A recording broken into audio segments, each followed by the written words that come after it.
If there's one thing that I've learned, it's probably that leadership is a team sport. Governance can feel really lonely sometimes. There's pressure, there's scrutiny, there's hard choices to make, but it's important to remember that it's never a solo act.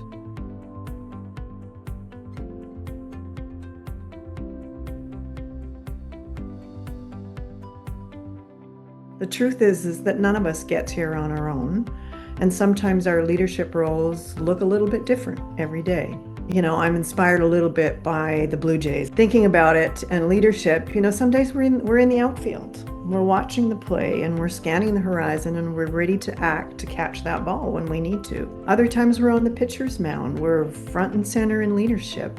We're taking the lead, we're setting the pace, we're throwing our best ideas forward and hoping that the team connects. And then other times we're in the dugout. We're cheering everybody else on. We're the support person. We're helping our team to find their rhythm and connect. So it's a little bit different all the time. And as board members, we need to remember that leadership is not always about taking the mic. It can be about noticing simple things. Who hasn't spoken yet? And gently inviting them into a space rather than letting them fade into the background. Inclusion is one of the quietest and the most powerful acts of leadership. As board chairs, we learn that sometimes leadership means holding space for other directors to finish a conversation, even when the clock is ticking and we have a jam-packed agenda. Those few extra minutes can be the difference between a great decision that really lands and one that lingers. As a CEO or as a senior executive, leadership can mean listening without interrupting, a very difficult skill for some of us. Resisting that urge to fill the silence with our own ideas, but trusting that others have wisdom that needs to be shared as well.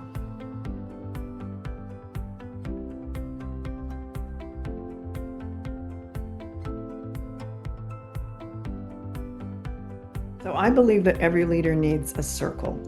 And a circle is a small group of people who play a clear but important and different role in your career going forward. And there are 5 of them. The first one is a confidant. That's the one that lets you be yourself and lets you take your armor off. You can say the unsayable, and then they'll tell you when you're about to trip over your own ego. The next one is a coach. And this is that voice that won't let you settle.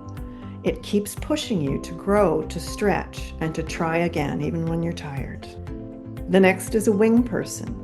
This is a person who's scanning the horizon constantly and who sees, but maybe you don't, and whispers in your ear, wait a minute, you're missing something, look over there.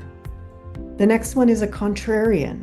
This is that brave soul who does not agree with you. It's who makes you sharpen your ideas and rethink your assumptions and sometimes eat humble pie. And the last is a mentor. And this is someone who's been there before, who can tell you when to hold the line, when the winds are changing, and when it's time to pivot.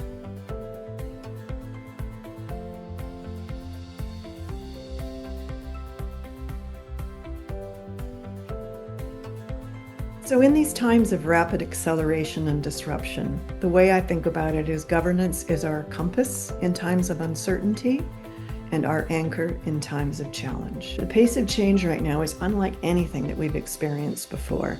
Technology, climate, social expectations, economic shifts, they're all converging faster than we've seen. And in the middle of that whirlwind, it's governance that helps us find our true north.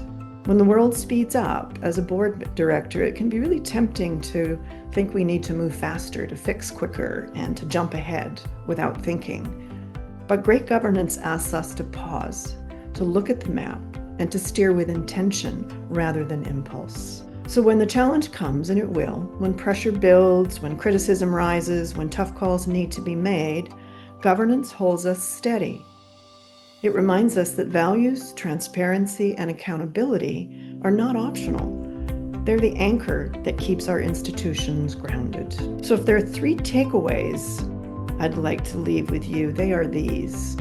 First, governance is not about control, it's about clarity. Our role as directors is to illuminate the path, not to dictate every step. Second, leadership and governance is collective. No one has all of the answers. The best boards and executive teams thrive on diversity of thought, and the courage to listen deeply, even when they disagree. And third, uncertainty is not our enemy. It's actually an invitation to innovate, to adapt, and to lead with greater purpose. Governance gives us the framework to do just that together. So as we move forward into whatever is coming next, may we all find the courage and the inspiration to navigate what lies ahead, anchored by our principles, guided by our purpose, and united in our commitment to serve together.